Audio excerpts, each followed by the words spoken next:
In this video, I'll be walking you through how I designed and built my own 3D printing studio. I'll be breaking this project into 3 major sections: a custom shelving unit for my 3D printers, filament storage, and an organizational wall for my tools. I'd say I'm normally a blue kind of guy, but I wanted to try something new, and I found myself really inspired by this short animated film I'd recently watched called Koji. I'll make sure to leave a link below if anybody wants to check it out, but long story short, it inspired me to try a dark gray palette with bright red highlights. It also doesn't hurt that dark walls help reduce light scatter for filming. Since I'd be using the studio for both 3D printing and for making videos about 3D printing, that was a huge bonus. And if I'm being honest, the bright red was a little out of my comfort zone, but with the gray, it just looks so good. This room had also previously been carpeted, so I took the opportunity to 3D print some spacers and lay a laminate floor. Next, I assembled these filament racks from 3D printed brackets and wooden dowel that I painted gray to match the wall. There are 3 racks on either side, and each rack holds between 8 to 9 spools, giving me a total storage of about 50 rolls of filament.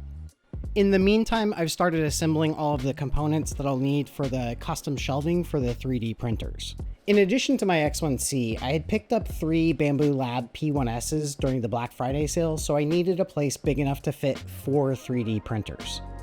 To accomplish this, I ended up building a cleat shelf system from 2x2s and 3/4 inch MDF, and then just painted everything matte black. Later, I'll install some legs to help support the front of the shelf, but for now I'll just do a quick test fit to make sure I have clearance and to figure out how I'm going to route power since the closet doesn't have an outlet. I also installed some LEDs, which gives it this super cool glow.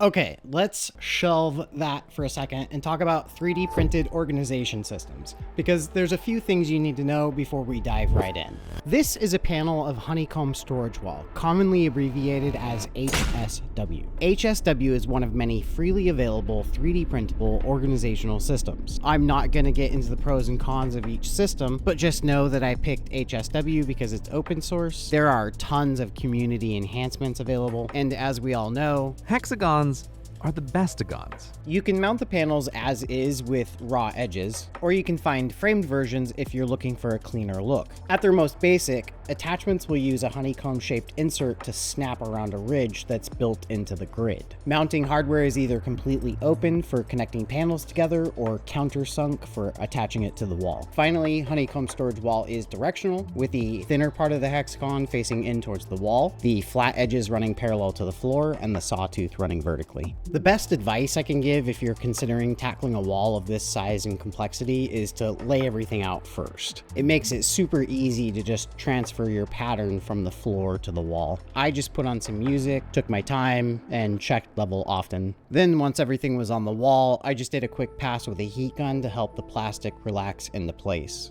Next, I installed these Philips Hue play bars. These will serve as practical background lights during filming. And because I'm not a caveman, I took the time to tidy up the wires using these cable clips I printed in a blue carbon fiber filled PLA. And a custom 3D printed cable Raceway helps keep everything tidy even after it leaves the board. Next, I 3D printed these baffles that snap onto the front of the Philips Hue play bars. These will essentially act like the channels or cells in a softbox grid and direct the light downward rather than letting it spill onto the wall. Back at the printer alcove, I finish up the shelving by installing the vertical support legs. I'm not sure if this will actually do anything, but I added these small silicone feet to each leg in the hopes of reducing vibration and protecting my newly installed floors. And I won't lie, I'm pretty proud of this color-matched Raceway right here. The printers are going full-time printing off attachments for the Honeycomb storage wall, and while the printers are doing their thing, I assemble this shop table that I plan on using as my main desk. After a couple days of printing, I had a pretty good assortment of tools and attachments, and honestly, what came next was mostly just a process of trial and error. So let's just skip ahead to the grand reveal. Remember, this is where we started from. This is the render that I showed you at the beginning of the video, and these are the final results.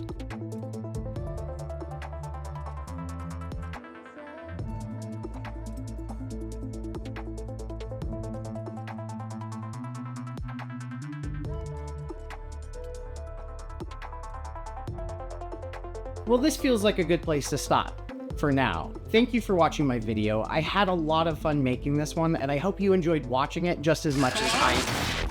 Hello? Is somebody out there? Oh, thank God. Please, you have to listen to me. This is very important. He's not who he says he is. Under no circumstances can you allow him to get...